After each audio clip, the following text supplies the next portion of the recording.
Why would a respected symbol in Freemasonry be a simple green branch? Not a crown, not a sword, not a golden key, but a sprig of acacia. At first it seems too small to matter. A plant, a sign near the earth, something quiet, almost hidden. And yet, inside Masonic symbolism, the acacia carries a powerful message. Something in the human being can survive death, betrayal, silence, and even the collapse of the world around him. To understand it, you have to stop seeing it as decoration. In Freemasonry, symbols are teaching devices. They work slowly, like a key turning inside the mind. The square, the compass, the rough ashlar, the temple, the pillars, all speak in a language older than ordinary explanation. And the acacia belongs to that hidden language. But here is the strange part. The acacia reveals its depth only when placed beside death. In Masonic tradition, the sprig of acacia is famously connected to the legend of Hiram Abiff, the master builder associated with the Temple of Solomon. This story should not be treated like ordinary history. Its real power is symbolic.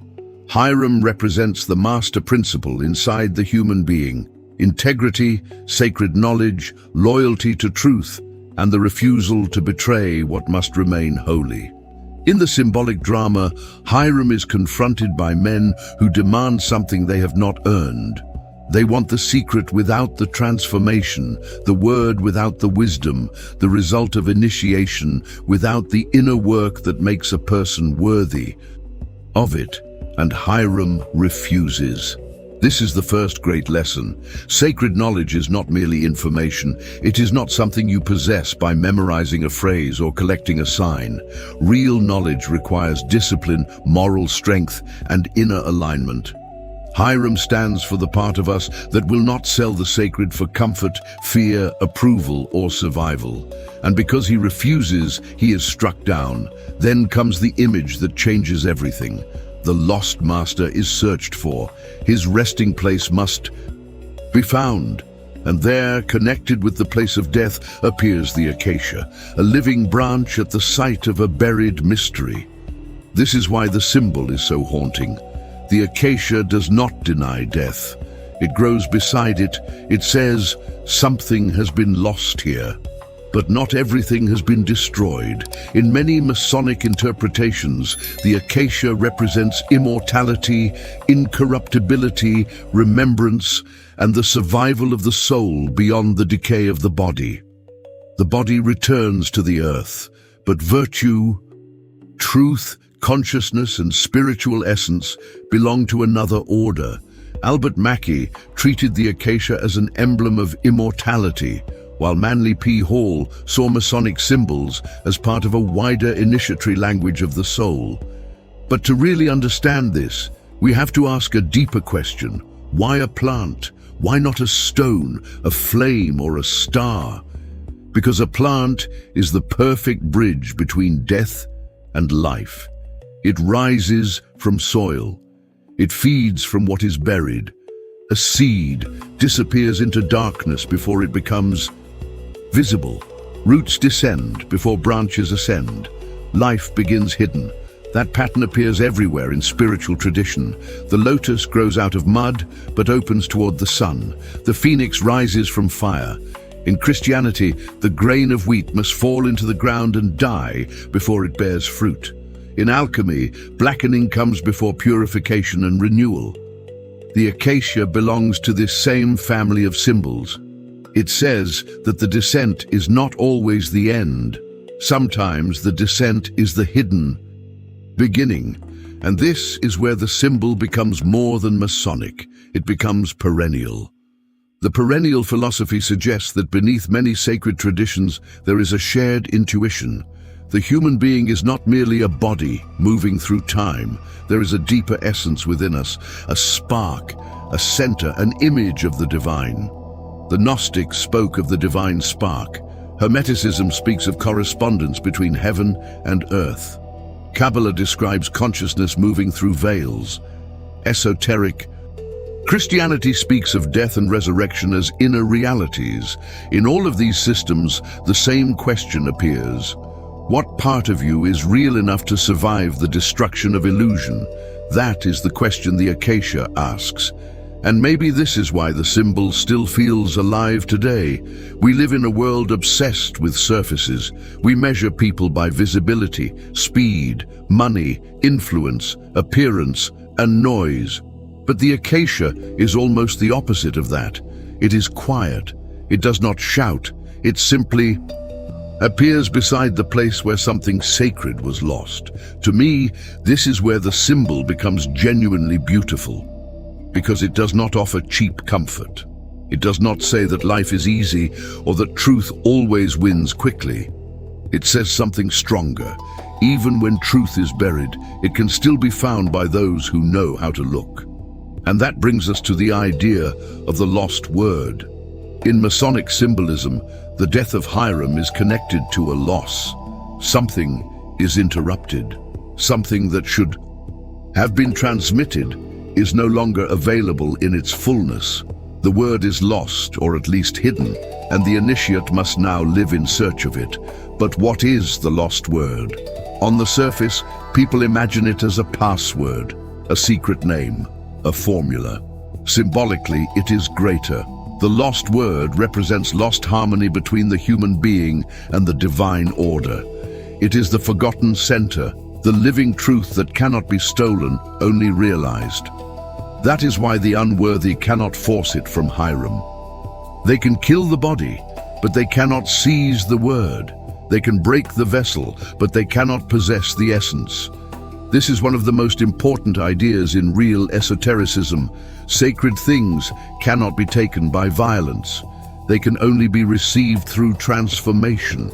And this explains why Masonic symbolism is so often misunderstood.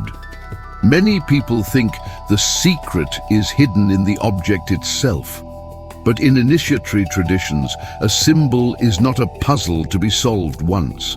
It is a mirror that changes as you change. The Acacia means one thing to the beginner, remembrance. It means something deeper to the seeker, immortality. It means something even deeper to the initiate, the presence of life hidden within death, and the duty to remain faithful to truth, even when no one is watching. So here is a question worth leaving in the comments. When everything external is taken away from a person, what truly remains? The soul, their memory, their actions, or the truth they refuse to betray? Because the Acacia is not only about Hiram, it is about us. Every human being has a buried master within, a higher self, a conscience, a noble center. But fear, vanity, greed, cynicism, and compromise can bury that center until something in us goes silent. That silence is the tomb. The work of initiation, whether Masonic, Hermetic, Christian, Kabbalistic, or simply deeply human, is finding that buried place and recognizing the sign that life is still there. That sign is the Acacia. There is also a biblical layer. In the Hebrew Bible, acacia wood, often called shittim wood, is associated with sacred construction, including elements of the Tabernacle and the Ark of the Covenant. The biblical and Masonic uses are not identical, but symbolically the link is powerful. Acacia becomes connected with the sacred container, the holy place, the meeting point between the human and the divine. So when the Acacia appears in Masonic imagination, it carries echoes of sacred architecture. It belongs to the temple, but not merely the temple of stone. It belongs to the temple of the human being, and this is one of the deepest keys to Freemasonry. The temple is also you. The rough ashlar is the unrefined self. The tools represent discipline. The pillars represent passage and balance. The light represents knowledge, and the acacia represents what cannot be allowed to die inside the temple of the soul. This is why the symbol is not sentimental, it is demanding. It asks, what are you building? What in you is incorruptible? What truth would you protect even if it cost you comfort? What will remain when the applause, the titles, the possessions and the body itself have passed away? And I think this is where many modern interpretations go wrong. They turn every Masonic symbol into a conspiracy marker, as if the deepest secret of the Acacia were political power. But the true initiatory reading is far more serious. The Acacia is not about controlling the world. It is about conquering corruption within yourself. Albert Pike, in his expansive and sometimes controversial way, emphasized that symbols have many layers. That matters here. The Acacia is moral, spiritual, biblical, psychological, and metaphysical at the same time. At the simplest level, it says, remember the master. At a deeper level, it says, remember death. Deeper still, it says, remember that the soul is not the body. And at the deepest level, it says, remember what you were before the world taught you to forget. The Acacia is the green sign after the black night. Modern life has buried many people while they are still alive, under distraction, anxiety, materialism, and identities they never consciously chose. And the spiritual path often begins when a small living branch appears in that inner grave and says, you are not finished. If this symbol is helping you see Freemasonry in a deeper way, leave a like on this video because it helps this kind of symbolic knowledge reach people who may only know these traditions through fear, rumors, or superficial explanations. The real secret of the Acacia is not that it hides information from outsiders. It is that it reveals something to those who are ready to see with more than the eyes. So when you see the Acacia, do not think only of a plant. Think of the grave that could not silence the mystery. Think of the word that could not be stolen. Think of the master who would rather die than betray the sacred.